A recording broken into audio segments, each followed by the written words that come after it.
Antes de colocarmos a mão na massa, existem algumas questões muito importantes que nos ajudam a tornar muito mais simples o processo de mixagem. Primeiramente, devemos prestar atenção no elemento crucial em um processo de mixagem e que muitas vezes os músicos descuidam. Me refiro ao sistema de monitoração. Bons monitores de mixagem podem chegar a custar dezenas de milhares de reais, o que os torna totalmente inacessíveis para aqueles que não se dedicam profissionalmente às facetas da produção musical. No entanto, felizmente, existe uma ampla variedade de monitores no mercado, a custo médio, que cumprem perfeitamente com as exigências de um bom home studio.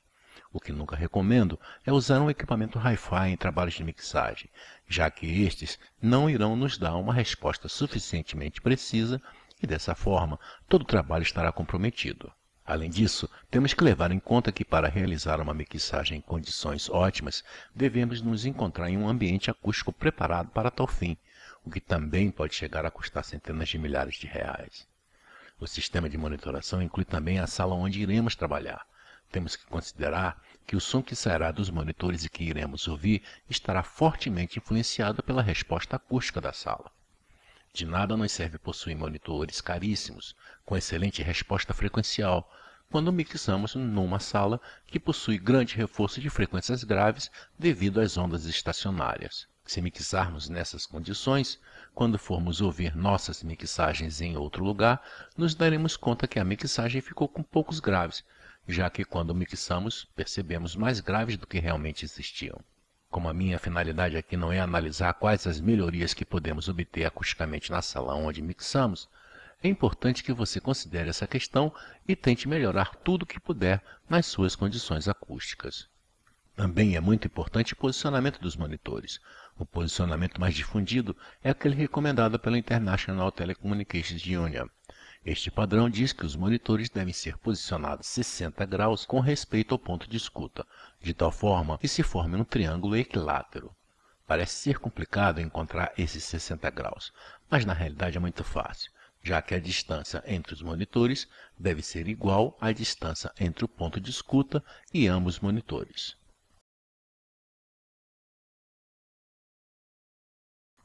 Antes de começarmos a equalizar, comprimir ou realizar qualquer outro processo próprio da mixagem, é muito importante ter claro o que queremos conseguir e organizar o trabalho antes de iniciar.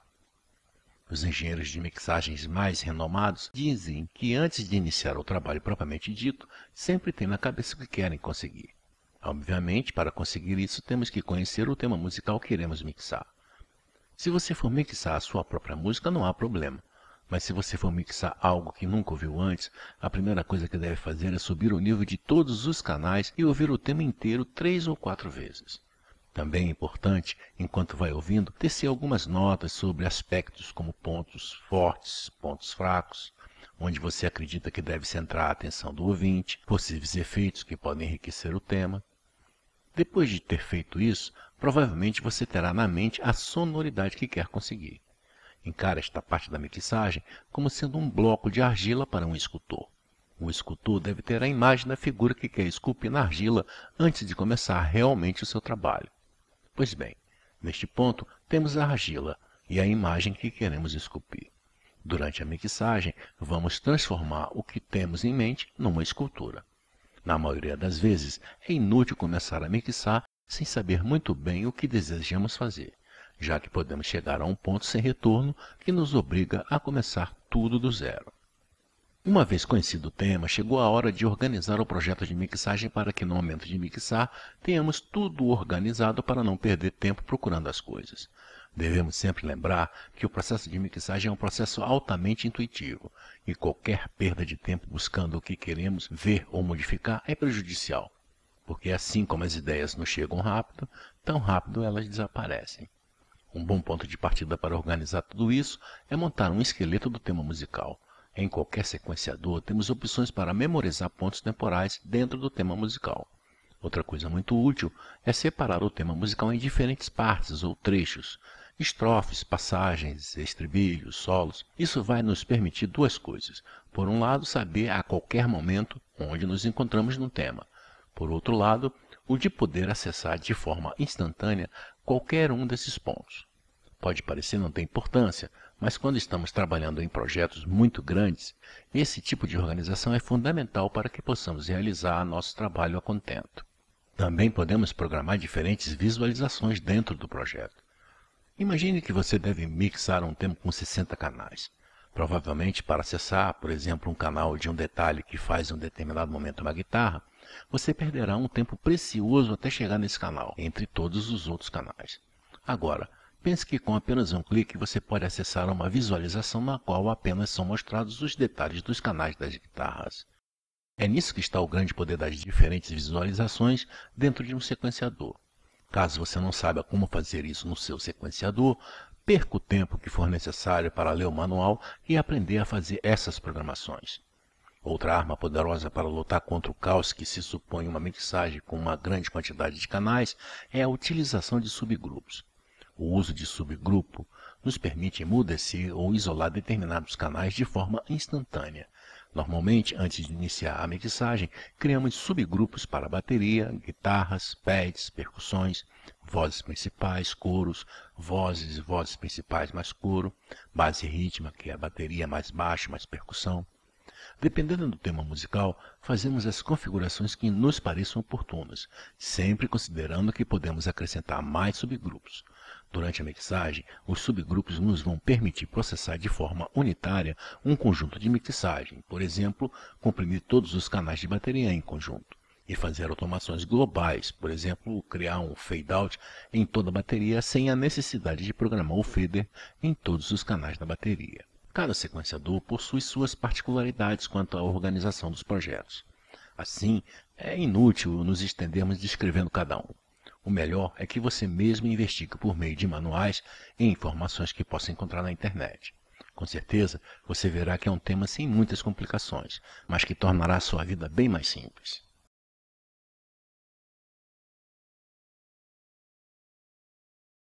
Muito bem, já possuímos um tema para mixar. Já ouvimos o tema, já fizemos as anotações necessárias, já carregamos todas as trilhas no nosso sequenciador, já organizamos o projeto. Mas por onde devemos começar? Qual é a ordem lógica em que temos que fazer as coisas? Qual a filosofia que devemos seguir na hora de realizar a mixagem? Como quase tudo no mundo das mixagens, não existe uma resposta concreta. Um bom ponto de partida seria ver o que se deve evitar. A primeira coisa que você deve evitar é pensar na sonoridade das diferentes trilhas em modo individual. Por exemplo, imagine que devemos mixar uma banda pop e começamos a mixar colocando em solo a trilha de bumbo. Equalizamos e comprimimos. Depois mutamos outra vez o bumbo e colocamos em solo a trilha da caixa e vamos à procura de uma sonoridade que gostamos. Depois fazemos o mesmo com os demais elementos da bateria. Depois mutamos tudo o que foi ajustado e colocamos em solo o baixo e tentamos conseguir uma sonoridade grandiosa para ele. Logo a seguir, mutamos o baixo e fazemos a mesma coisa com as guitarras. Por último, nos concentramos na voz. À primeira vista, pode parecer que este método não traz nenhum problema, mas na realidade estaríamos cometendo dois erros muito graves. Por um lado, o de ter um bom som em todas as trilhas de forma individual não assegura uma boa mixagem. E mais, eu diria que o resultado pode ser tão desastroso quando tocarmos tudo junto, que seria melhor começar tudo do zero novamente do que tentar ajustar o que já foi feito. Por outro lado, estaríamos fazendo muito mal em acrescentar as vozes por último. Temos que nos lembrar que as vozes são, pense o que pensar, o elemento mais importante de uma canção, e é onde o ouvinte médio vai colocar toda a sua atenção. Quando mixamos, devemos pensar que os instrumentos musicais têm a função de dar suporte para que as vozes tenham um bom acompanhamento, e não devemos pensar em nenhum outro instrumento como líder da canção. Isso serve para uma canção cantada, obviamente. Quando tratamos com temas instrumentais, normalmente iremos ter um instrumento solo que fará o papel da voz. Portanto, devemos ter claro que a voz, ou um instrumento solo, é o elemento mais importante com que contamos e o que importa é o conjunto e não sons individuais. Não se surpreenda quando terminar a mixagem e sentir que ela está soando muito bem, mas quando sola uma guitarra, por exemplo, percebe que ela está horrível. Muitas vezes, quando tenho aqui no estúdio um cliente que não está muito acostumado com o processo de mixagem, na medida do possível, evito tocar trilhas em modo solo. Se eu fizer isso, com certeza ele terá um infarto. Este efeito veremos mais à frente quando tratarmos a fundo a equalização e os processamentos de dinâmica. Um bom ponto de partida para poder buscar um sentido à mixagem é o de agrupar todas as trilhas em elementos estruturais do tema musical. Imaginemos um tema musical como algo composto de diferentes elementos, os quais têm importância e função diferentes. Podemos considerar que estes elementos estruturais sejam a base rítmica, composta pelo baixo e pelos elementos percussivos, bateria, percussões, loops, ritmos eletrônicos, os instrumentos principais, voz solista, guitarra solista, os elementos corais, coros, dobras de guitarra, os elementos de apoio e de contexto, guitarras rítmicas, teclados, os elementos ambientais, que são os pads de sintetizadores, efeitos sonoros, cama de cordas. Cada um destes conjuntos de elementos possui uma função específica dentro da mixagem, e devemos ter isso em conta na hora de mixar, com a finalidade de que o tema musical soe coerente. Por exemplo, de nada serve ter conseguido uma base rítmica poderosa e alguns excelentes efeitos sonoros quando a voz fica camuflada por esses efeitos sonoros e as guitarras rítmicas não criam a atmosfera adequada, pois estão com os níveis muito altos. Uma vez estando com os elementos estruturais que irão compor a mixagem em mente, podemos ter uma ideia de como comparar nossa mixagem. No entanto, nunca é demais conhecer duas das formas mais utilizadas para se fazer mixagens. Uma delas consiste em iniciar somente com uma trilha e ir adicionando progressivamente as demais. O ponto onde começar varia muito entre os gostos pessoais de cada um e do estilo da música que será tratada. Alguns começam com o bumbo, outros com os pratos da bateria, outros pelas vozes ou instrumentos principais. Eu, pessoalmente, prefiro começar tornando consistente a parte mais grave da mixagem. Para isso, subo a trilha de bumbo e procuro a sonoridade que tenho em mente. Depois, enquanto ouço o bumbo já processado, levanto a trilha de baixo e equalizo e comprimo até que sinto que ambas trilhas trabalham bem juntas e servem aos objetivos da sonoridade que estou procurando para o tema. Depois adiciono a caixa, processo e depois adiciono a voz. Uma vez estando essas trilhas funcionando bem juntas, vou adicionando os demais elementos progressivamente. A ordem pode variar dependendo do estilo musical e do tema que estou tratando. Algo que levo muito em consideração é que, à medida que vou adicionando trilhas, volto atrás e reajusto constantemente as trilhas adicionadas anteriormente, para conseguir que todo o conjunto soe como eu desejo. Outra coisa que desejo realçar é que não devemos deixar para o final as vozes ou os instrumentos principais, pois dessa forma existirão menos problemas para situá-los dentro da mixagem corretamente. A outra forma de mixar, e que também é muito utilizada, é a de subir todos os canais de uma vez só e começar a trabalhar a partir daí. Com este método, primeiramente se faz uma mixagem tão somente com os níveis das trilhas em mono. Depois se começa a situar os elementos no espaço estéreo por meio dos controles de panorama. A partir daí, cada um segue seus instintos até conseguir a sonoridade procurada para o tema musical. Existe uma infinidade de formas diferentes de se mixar. À medida que você for mixando mais e mais, você terminará por adotar a sua própria forma pessoal. Como você pode ver, uma mixagem implica muito mais que o fato de equalizar, comprimir, panoramizar. O importante é que fique claro para você que tudo o que eu disse aqui até agora é para ser pensado antes de colocarmos as mãos nos botões, faders e toda a parafernália de equipamentos. Todas essas questões vamos deixar para os próximos videocasts. Meu nome é Germano Lins.